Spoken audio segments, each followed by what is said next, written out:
Hello guys, कैसे हैं आप लोग। कुछ टाइम पहले मैंने YouTube like and subscribe scam के ऊपर ये वाला वीडियो बनाया था एंड उस वीडियो के बाद जिस तरह के कमेंट्स उस वीडियो पर आ रहे हैं, लोगों के साथ हजारों रुपए का फ्रॉड हो रहा है, लाखों रुपए का फ्रॉड हो रहा है, मिलियंस का फ्रॉड हो रहा है लोगों के साथ, मुझे लगा दिस इज़ नॉट सफिशिएंट, मुझे कुछ और भी करना चाहिए। सो अगर आपके साथ कोई स्कैम हुआ है, फ्रॉड हुआ है जिसमें आपके पैसे बैंक से कट गए, बैंक से चले गए, उन पैसों को किस तरह से रिकवर करना है जानेंगे इस वीडियो में। कहीं मत जाइए, चैनल को सब्सक्राइब कर लीजिए। सबसे पहले, अगर आपके साथ कोई स्कैम हुआ है, कोई फ्रॉड हुआ है एंड जिसकी वजह से आपके बैंक अकाउंट से पैसे कट गए हैं, वो पैसे किसी दूसरे बैंक अकाउंट में चले गए हैं एंड अगर आप सही टाइम पर सही एक्शंस लेते हो तो देयर आर हाई चांसेस कि आपके वो पैसे आपको वापस मिल जाएं। एंड इसके लिए वो फ्रॉड होने के बाद जितना जल्दी हो सके आपको एक ट्रायंगल कंप्लीट कर लेना चाहिए।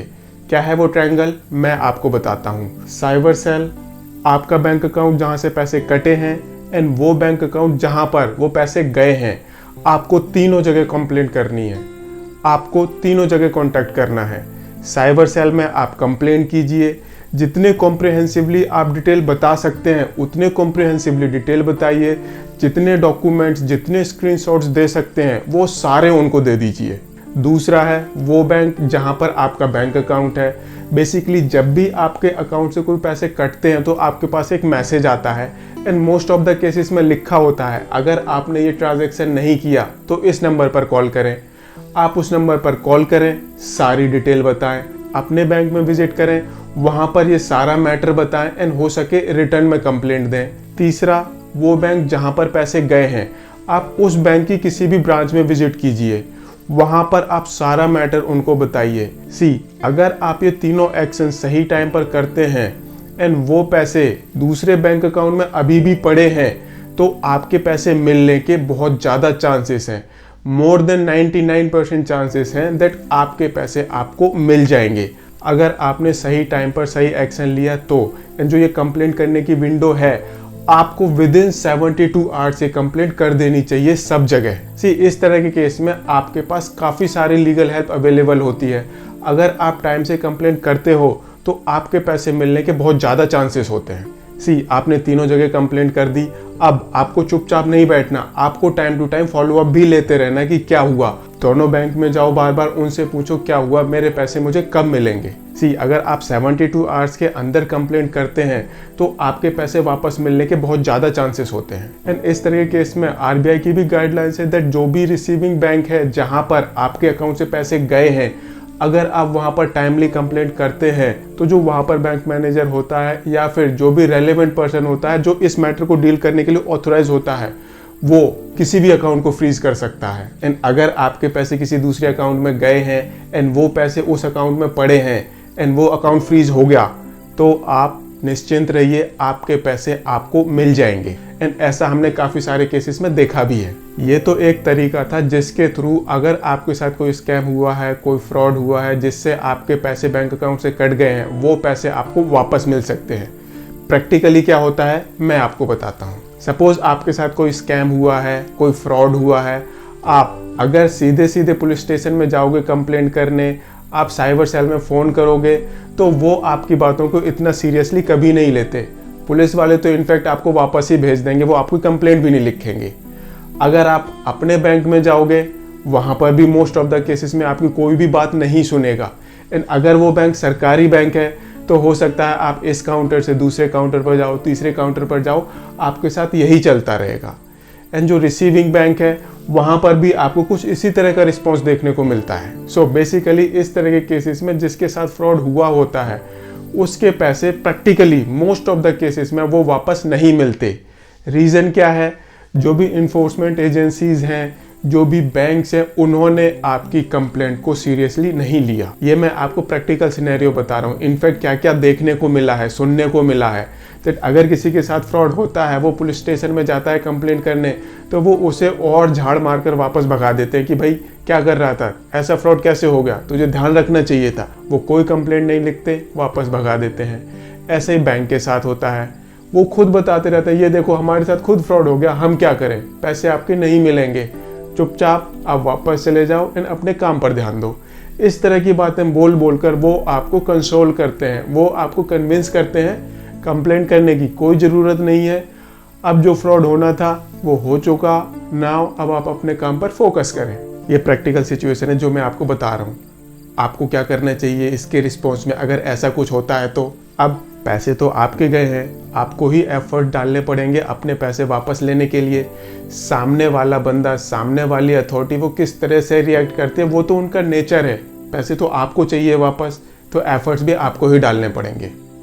कुछ आपको बातें ध्यान में रखनी चाहिए, जैसे कि जितना पॉसिबल है रिटर्न में कंप्लेंट लिखें, साइबर सेल में रिटर्न में कंप्लेंट डालें। जो आपका बैंक है फ़ोन पर भी बात करें, ईमेल लिखें या फिर रिटर्न में कंप्लेंट लिखें। जो ट्रांजैक्शन हुआ है उस ट्रांजैक्शन को डिस्प्यूट करें। ऐसे ही जो रिसीविंग बैंक है जहां पर पैसे गए हैं उसको भी रिटर्न में कंप्लेंट करें। एंड अगर जो ये बैंक है सरकारी बैंक है या फिर प्राइवेट बैंक है वो आपकी बात को सीरियसली नहीं लेते, वो आपकी बात पर ध्यान नहीं देते, तो डायरेक्टली इनडायरेक्टली उनको हिंट दें कि मैं चुपचाप नहीं बैठूंगा, अगर मुझे यहाँ से रिलीफ नहीं मिलता तो मैं आगे जाऊंगा, मैं आप लोगों की आगे कंप्लेंट करूंगा, मैं बैंकिंग ओम्बड्समैन में कंप्लेंट करूंगा, मैं आरबीआई में कंप्लेंट करूंगा, मैं आपके अगेंस्ट भी कंप्लेंट करूंगा बिकॉज आपने अपनी ड्यूटी ठीक से नहीं की। एंड जब भी आप ऐसा करो तो आई सजेस्ट थोड़ा सा पोलाइटली होकर करना, बिकॉज अगर आप हार्ड वर्ड्स यूज़ करोगे तो वो आपको ऑन द स्पॉट वापस भगा देंगे एंड आप कुछ भी नहीं कर पाओगे। सो पॉइंट नंबर 1, जितना पॉसिबल है रिटर्न में कंप्लेंट डालें, जितना पॉसिबल है फॉलो अप करें। पॉइंट नंबर 2, पैनिक में नहीं आना, थोड़ा सा टाइम वेट करें एंड उस टाइम में आप अपना रिसर्च करते रहें। पॉइंट नंबर 3, अगर कहीं से कोई भी रिलीफ नहीं आता, start using RTI, right to information act. आप RTI का जितना एक्सटेंसिवली यूज़ कर सकते हो उसको करो, टाइम टू टाइम एप्लीकेशन डालते रहो। इससे क्या होगा, जो इन्फोर्समेंट एजेंसी है, जो बैंक्स हैं, वो आपके कंप्लेंट के ऊपर एक्शन लेंगे ही लेंगे, अगर नहीं लेंगे तो उसका उनको जवाब देना पड़ेगा। सो अभी तक हमने जाना आपको कंप्लेंट किस तरह से करनी है, प्रैक्टिकली क्या सिचुएशन होती है एंड उसको किस तरह से डील करना है। नाउ देयर आर केसेस जहाँ पर आपके पैसे वापस मिलने के बहुत कम चांसेस होते हैं, जैसे कि आपके साथ फ्रॉड हुआ, आपके बैंक अकाउंट से पैसे कट गए, जिस बैंक में वो पैसे गए जो फ्रॉडस्टर था, जो अकाउंट होल्डर था, उसने वो सारे के सारे पैसे निकाल लिए एंड उन पैसों को खर्च कर दिया। अब इस तरह के केस में नॉर्मली आपको पैसे वापस नहीं मिलते एंड ये तो नॉर्मली सबकी लाइफ में भी होता है। सपोज आपने अपने किसी पड़ोसी को पैसे दिए, उसके पास और कोई अर्निंग नहीं है एंड उसने आपके पैसे खर्च कर दिए, अब वो आपको पैसे वापस कहाँ से देगा? आप उसके साथ जो मर्जी करो, उसे जेल में डलवा दो, बट वो आपके पैसे नहीं देगा। इस तरह के भी बहुत सारे केसेस होते हैं। हाँ, अगर उसने अपने अकाउंट से पैसे नहीं निकाले तो आपके पैसे वापस मिलने के बहुत ज़्यादा चांसेस होते हैं एंड इसके लिए की फैक्टर क्या है? की फैक्टर है वो ट्रायंगल। आपको तीनों जगह जितना जल्दी हो सके उतने जल्दी कंप्लेंट कर देनी चाहिए, बिकॉज अगर आपने टाइमली कंप्लेंट कर दी एंड जो स्कैमस्टर है, जो फ्रॉडस्टर है, उसने अपने अकाउंट से बाद में पैसे निकाले, तो नाउ इस केस में क्या होगा? इस केस में जो बैंक है जिसने टाइमली एक्शन नहीं लिया वो आपके पैसे आपको वापस देंगे। नो डाउट आपको इस केस में फाइट करना पड़ेगा। एक और बड़ा इफेक्टिव तरीका है, अगर आपके साथ कुछ बड़े अमाउंट का फ्रॉड हुआ है तो जितना जल्दी पॉसिबल हो सके आपको एक लॉयर को हायर करना चाहिए। उस केस में क्या होगा? उस केस में जो आपका लॉयर है वो आपके बिहाफ पर सारा काम करेगा। वो पुलिस स्टेशन में कंप्लेंट करेगा, वो साइबर सेल में कंप्लेंट करेगा, वो बैंक को भी लेटर्स लिखेगा, बैंक में भी रिटर्न कंप्लेंट फाइल करेगा।